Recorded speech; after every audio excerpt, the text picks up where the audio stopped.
Frédéric Bourdon, bonjour. Nous allons parler de Payntech et du bracelet station. Alors, bracelet, on comprend. On va se balader avec un bracelet comme au Club Med dans une station de ski, c'est ça? Exactement, le bracelet station, c'est le collier à boules du 21e siècle pour les stations de ski. Donc c'est un produit qu'on commercialise depuis maintenant 1 an aujourd'hui avec la Banque Populaire Auvergne-Rhône-Alpes avec qui on a tissé un partenariat. Le bracelet station, c'est l'objet connecté tout en un qui met à portée de poignée de tous les vacanciers tous les services de la station. Voilà, donc l'idée c'est de se dire que quand j'arrive dans une station de ski, je vais pouvoir accéder à l'ensemble des prestations qui sont proposées en station avec un seul objet. Donc concrètement pour le vacancier, c'est une expérience réenchantée, un séjour qui est facilité.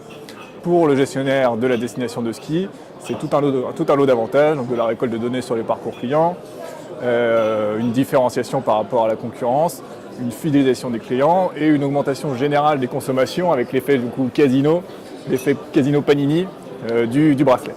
Alors la lumière, c'est fait pour quoi en fait? Alors, très bonne question. La lumière, c'est vraiment, pour le coup, du gadget. Ça plaît beaucoup aux enfants, mais pas que. Ça plaît aussi aux étudiants, ça plaît également aux gens moins jeunes. On a parfois des surprises. Alors, si on perd son bracelet boule, enfin du moins son bracelet station, qu'est-ce qui se passe? Alors, déjà, on essaie de ne pas le perdre, parce que quand on l'a autour du poignet, on n'a pas besoin de le quitter, donc on n'est pas censé le perdre. Mais si on le perd, on peut toujours faire opposition, soit en ligne, soit en se rendant à un point dédié en station pour demander à faire opposition au bracelet. Donc vous, vos clients, donc c'est la station, vous allez voir le gestionnaire de station, tous les opérateurs, comment ça fonctionne au niveau économique et tout ça?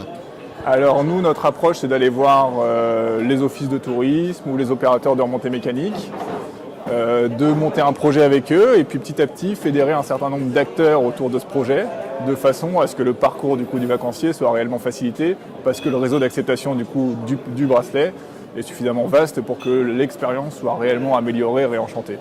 Mais donc c'est un travail en 2 temps, d'abord avec l'office, les remontées, la mairie ou une superstructure et puis après les associations de commerçants, les prestataires d'activités, le gestionnaire du centre aqualudique, etc. etc.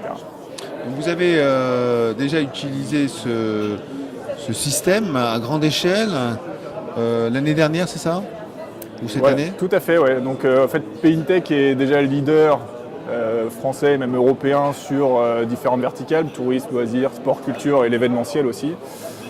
Sur les destinations ski, pour le coup, effectivement, notre premier déploiement à grande ampleur a été le Critérium de la Première Neige 2015, puis le Critérium de la Première Neige 2016, où en plus de la zone d'arrivée, il y avait un réseau d'acceptation de 54 commerçants, donc aussi bien des restaurateurs, des bars, Sherpa, la Folie Douce, où les gens du coup pouvaient aller consommer avec leur bracelet qu'ils avaient rechargé le matin dans la zone d'arrivée en regardant la course. Voilà, donc c'est effectivement l'exemple de plus grande ampleur qu'on ait aujourd'hui, avec un réseau d'acceptation de 54 sociopros à Val d'Isère.